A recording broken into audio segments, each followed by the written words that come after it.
পরিষদীয় দলের পর তৃণমূলের সংসদীয় দলেও বড় ভাঙন হয়ে গেল। গোপন বৈঠকে তৃণমূলের 20 জন সাংসদ ছিলেন। স্পিকারকে তারা চিঠি দিয়েছেন এনডিএ কে সমর্থন করতে তৃণমূলেরই আলাদা ব্লক। তৃণমূল ভেঙে এবার জানিয়ে দিলেন তৃণমূলেরই সাংসদ। সেই কথোপকথন আপনারা শুনছিলেন। যেভাবে দুর্নীতি সামনে এসেছে তাতে লজ্জা করছে। যা বেরোচ্ছে, এত চোর চোর অপবাদ আর নিতে পারছি না। দিল্লিতেও ভাঙন, চাঞ্চল্যকর দাবি করছেন বর্ধমান পূর্বের তৃণমূল সাংসদ। প্রশাসনিক বৈঠকে বিরোধীদেরও ডাকা হচ্ছে, আগে যেটা হয়নি। তৃণমূলের মধ্যেই তৃণমূলের আলাদা ব্লক। স্পিকারকে চিঠি দিয়েছেন কাকলি ঘোষ দস্তিদার, জানাচ্ছেন তৃণমূল সাংসদ। সরাসরি কথা বলবো, কৃষ্ণেন্দু অধিকারী আমাদের প্রতিনিধি রয়েছেন। তার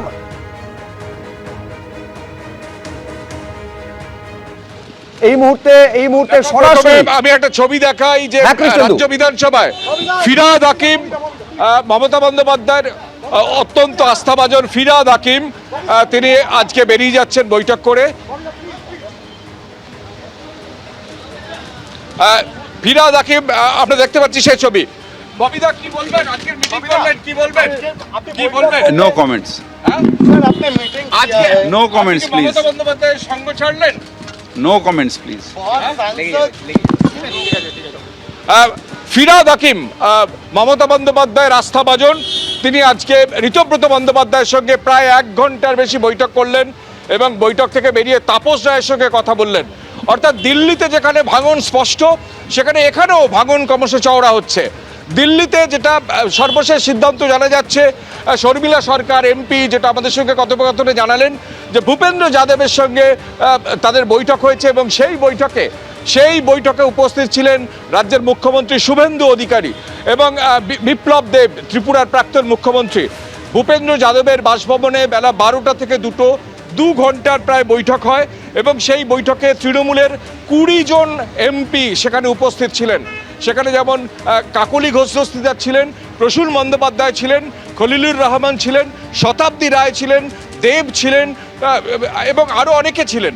এরকম 20 জন এমপি সেখানে উপস্থিত ছিলেন এবং সেখানে প্রায় 2 ঘন্টার বৈঠক হয় এবং সেই বৈঠকের পর যেটা সিদ্ধান্ত হয় যে তৃণমূলের যারা এমপি তারা যেভাবে রাজ্য চলছে তাতে তারা প্রত্যেকে অসন্তুষ্ট।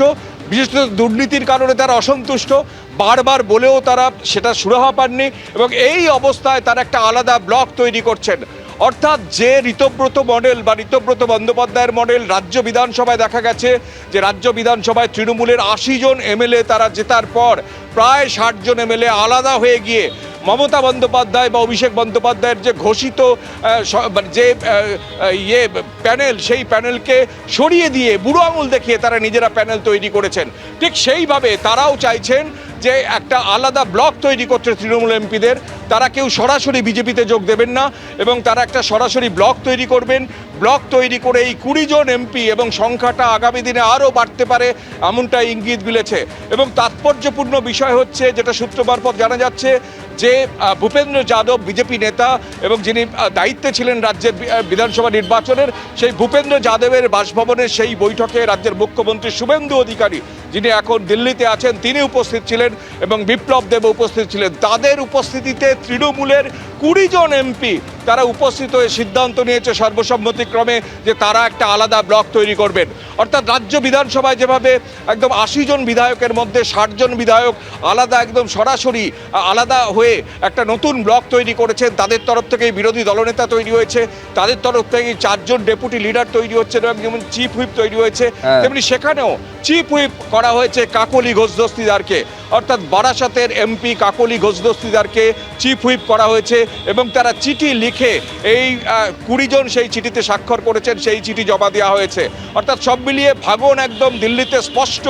ভাঙন মমতা বন্দ্যোপাধ্যায়ের হাতে সংসদীয় দলও আর নেই। যেখানে মমতা বন্দ্যোপাধ্যায়, অভিষেক বন্দ্যোপাধ্যায় দিল্লিতে উপস্থিত, সেখানেও তার হাত থেকে হাতছাড়া হয়ে গেল দিল্লির সংসদীয় দল। আর আরও তাৎপর্যপূর্ণভাবে আমরা যেখানে দাঁড়িয়ে আছি রাজ্য বিধানসভার বাইরে, সেখানে ফিরহাদ হাকিম মমতা বন্দ্যোপাধ্যায়ের পরম আস্থাভাজন, তিনি পর্যন্ত প্রায় 1 ঘন্টার বেশি বৈঠক করলেন ঋতব্রত বন্দ্যোপাধ্যায় সহ বিদ্রোহী বিধায়কদের সঙ্গে। এবিপি আনন্দ, এগিয়ে থাকে, এগিয়ে রাখে।